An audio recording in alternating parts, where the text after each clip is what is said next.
नमस्कार दर्शकों, आप सभी का स्वागत हमारे YouTube चैनल श्री विद्या ज्योतिष पर। और आप सभी के मध्यस्थ पुनः एक नए विषय के साथ में हम उपस्थित हैं। दर्शकों, आज का हमारा विषय है तुला राशि वाले जातकों के लिए जनवरी का महीना कितने प्रतिशत ग्रहों की अनुकूलता को दर्शाता है और उन्हें किन ग्रहों का उपाय करना, किन ग्रहों का दान करना बेहद लाभदायक होगा। दर्शकों, इसी चर्चा वृत्तांत को आगे बढ़ाते हुए आप सभी के सन्मुख हम विशेष चर्चा को लेकर उपस्थित हैं। तुला राशि वाले जातकों के लिए सूर्य ग्रह की स्थिति तृतीय भाव में रहेगी। चंद्रमा का गोचर पूरे महीने अन्य राशियों पर होगा। मंगल ग्रह 16 जनवरी तक वृश्चिक राशि में अर्थात द्वितीय भाव में होंगे। बुध ग्रह का संबंध शनि और बुध के साथ में सूर्य भी रहेंगे। मकर राशि में आपकी जन्म पत्रिका के आधार पर चतुर्थ भाव में, पंचम भाव में देवगुरु बृहस्पति का गोचर भी रहेगा।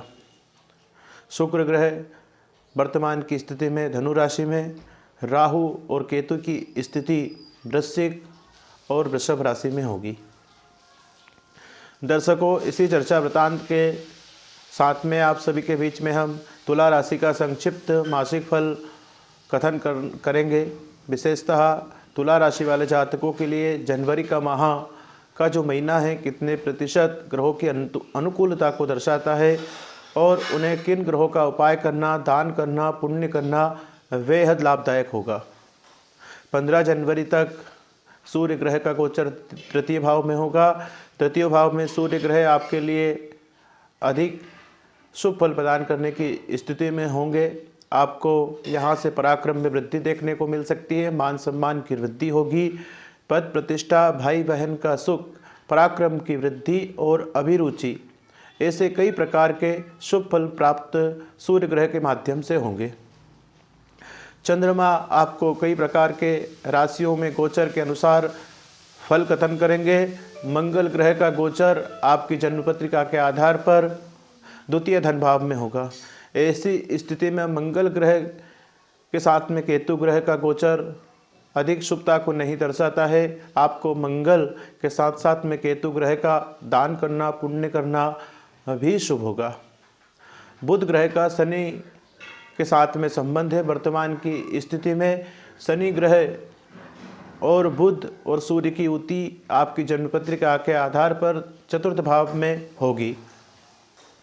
चतुर्थ भाव में तीनों ग्रहों का जो योग है बेहद शुभता को नहीं दर्शाता है। इन ग्रहों से कहीं ना कहीं अशुभ फल उत्पन्न होने की स्थिति निर्मित हो सकती है। आपको सावधान रहना बेहद जरूरी होगा। विशेषतः घर परिवार में क्लेश की स्थिति निर्मित हो सकती है। माता का स्वास्थ्य अस्वस्थ हो सकता है। भूमि, भवन, वाहन से कोई अगर कार्य आपके प्रभावित भी हो सकते हैं। कोई अगर चल रहे थे तो इस कार्य में बाधा भी उत्पन्न हो सकती है। पंचम भाव में देवगुरु बृहस्पति का गोचर बेहद शुभता को दर्शाता है। ऐसी स्थिति में आपको पंचम भाव संबंधित शुभ पुण्य फल प्राप्त होने की निश्चित रूप से संभावनाएं बनेगी।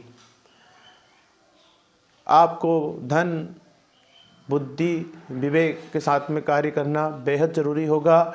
परीक्षा की स्थिति यहाँ पर कुछ समय के लिए आगे बढ़ सकती है। प्रेम विवाह अगर आप करना चाहते हैं, अगर कन्या तुला राशि वाले जातक प्रेम विवाह करना चाहते हैं तो उनके लिए यह समय श्रेष्ठ होगा। विशेषतः राहु ग्रह का आपकी जन्म पत्रिका के आधार पर अष्टम भाव में गोचर अधिक अशुभता को दर्शाता है। ऐसी स्थिति में आपको राहु ग्रह का दान करना, पुण्य करना बेहद शुभ होगा। राहु ग्रह अष्टम भाव में विराजमान और केतु ग्रह द्वितीय धन भाव में विराजमान, अर्थात स्वास्थ्य की तरफ परेशानियों को दर्शाते हैं। स्वास्थ्य के माध्यम से धन की हानि हो सकती है। आपको इस समय काल में सावधान रहना बेहद जरूरी होगा और ग्रहों का उपाय करते रहे। सूर्य ग्रह का राशि परिवर्तन चतुर्थ भाव में जब होगा उस समय काल में भी आपको सावधान रहना बेहद जरूरी होगा। आत्मबल, मनोबल अपने आप का बढ़ाए रखें। परिवार में मतभेद की स्थिति निर्मित नहीं होने दें। पराक्रम को भी बनाए रखें। नौकर चाकरों से नम्रतापूर्वक व्यवहार करना आपको शुभ होगा। अर्थात लड़ाई झगड़े वाद विवाद की स्थिति से सावधान रहना भी आपके लिए बेहद शुभ होगा। अर्थात किसी के कहने पर कोई कार्य नहीं करें, उस कार्य के करने से आप गड्ढे में जा सकते हैं, अर्थात रंध्र की तरफ इशारा होता है। राहु ग्रह अष्टम भाव में विराजमान है। विशेषतः रिश्वत संबंधित कोई कार्य आप ना करें, जिससे आपके जीवन में परेशानी उत्पन्न हो सकती है। दर्शकों, मंगल ग्रह का गोचर 16 जनवरी के पश्चात आपके लिए बेहद शुभता को दर्शाता है। इसीलिए इसी माध्यम से आपको 16 जनवरी के पश्चात आपके जीवन में नए बदलाव होने की निश्चित रूप से संभावनाएं होगी।